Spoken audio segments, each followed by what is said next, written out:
I want to take my sons on a voyage. Show them the Hebridean Islands that have been our home. I want them to see the people, the land, but above all, this journey is about the Atlantic, without which there is nothing.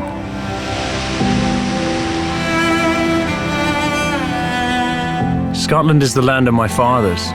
This country has shaped my life and the lives of my boys.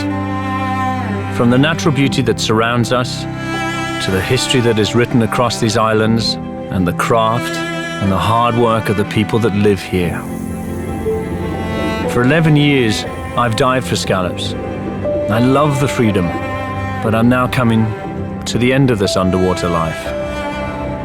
Working at sea has taught me many lessons, but the most important is knowing when to walk away. I want to experience these islands now from a different perspective and travel across these waters in a new way.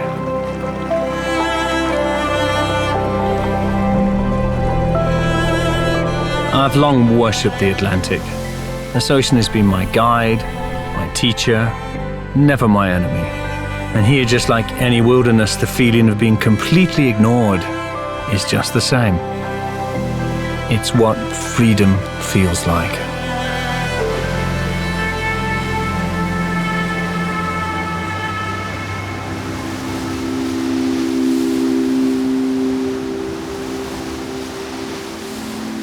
Iona has been a profoundly important spiritual place. For centuries it was said to be the final resting place of Scottish kings. What fascinates me about Iona is that there is still a strong living link with the past.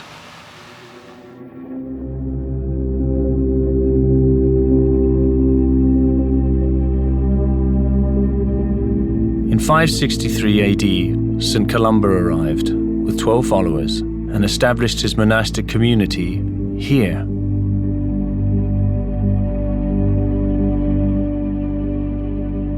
Anyone who visits this place can't help but feel it in the stones.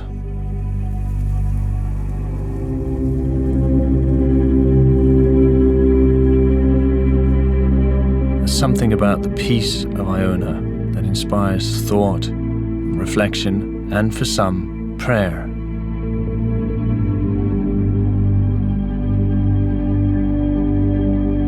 Iona is all about kings and men, but for me, my true church is nature.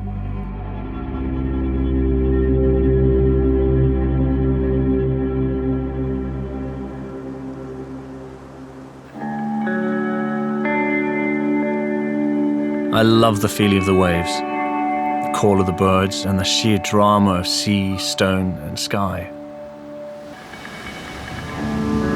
And now we're heading to an island that is all about the power and magnitude of untouched nature.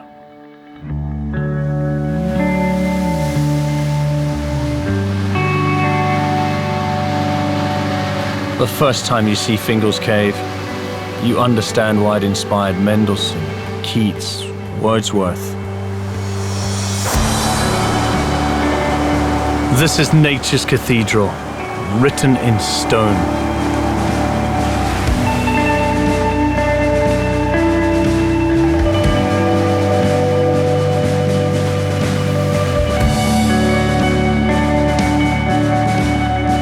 Basaltic lava cooled to form these hexagonal pillars of stone.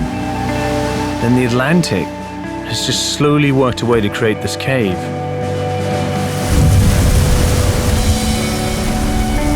The Gaelic name for this place is Melodic Cave, and when you just listen to the sound of the waves, you understand why.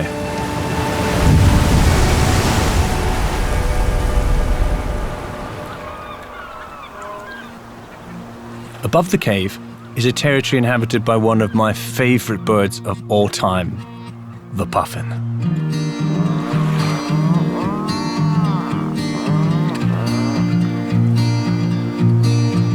They honestly look like they've been painted. It's really special to see this place with my sons, who, although they've spent most of their lives here, have never got so close to puffins before.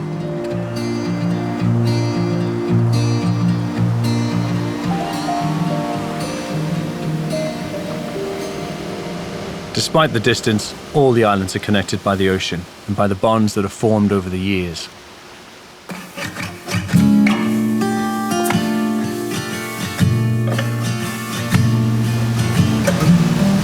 Set along the shores of Loch Spelvey, Inverloch Mussels is one of many diverse marine businesses that thrive in Scotland.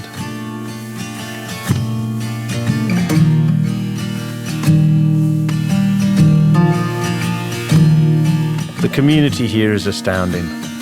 Everyone doing more than one job just to make it work.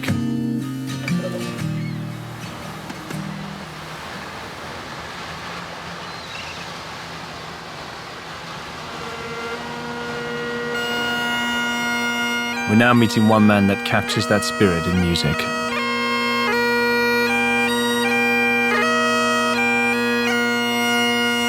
Angus MacColl is one of Scotland's greatest living pipers, and it was an honour to hear him play at Guyland Castle in Corryvreckan.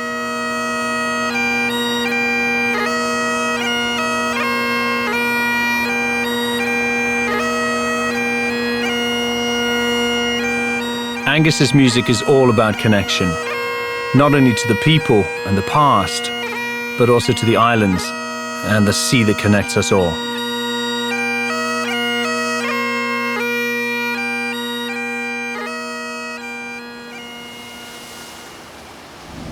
The engine of a boat becomes like a second heartbeat to us. You tune into its sound, you know when it's happy, and your heart stops if it ever stops. We're now heading to one of my favorite scallop diving spots. But first, we must navigate one of the most notorious stretches in these seas.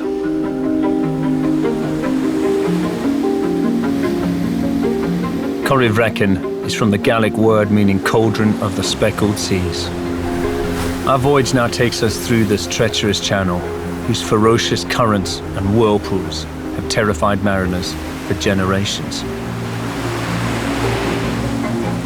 There's such power in these millions of tons of water, moving with such force at the command of the wind and the moon.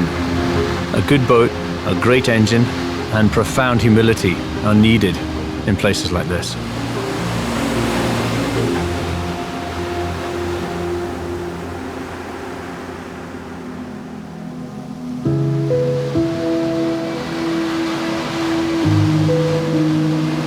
I've dived in the sea around the Lagavulin for most of my 11 years as a scallop diver. And it feels right that we are finishing our voyage here, and I'm sharing this moment with my sons.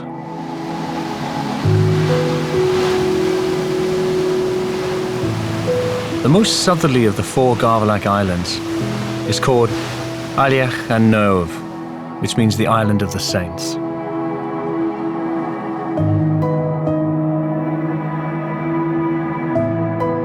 I've always loved this spot, and there are ruins dating back to 542 AD. These are the remains of a monastery founded by St. Brendan, the navigator. What was life like here in those times of profound isolation?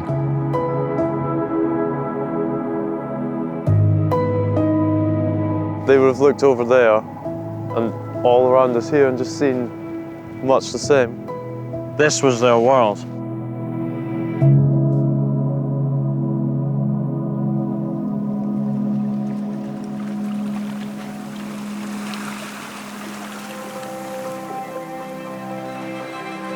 There's an old saying which I really love. We have many lives to lead before we die. And I think my days as a scallop diver are coming to an end.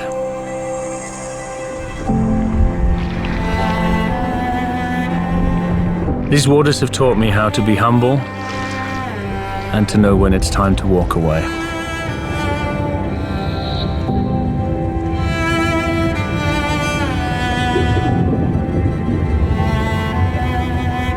It feels really good to go for a dive with Luke and to be carrying my scallop net with no real intent, because I've got a feeling I'm going to be putting it away forever.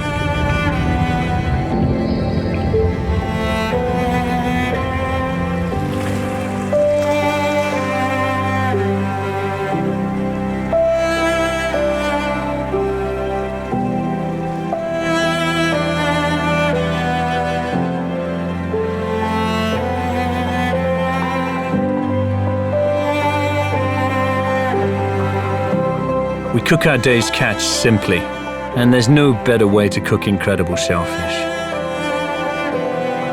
But I never get over the feeling of luck in my life to have had this chance to learn the skill of diving for scallops and to learn and find my way around places like this.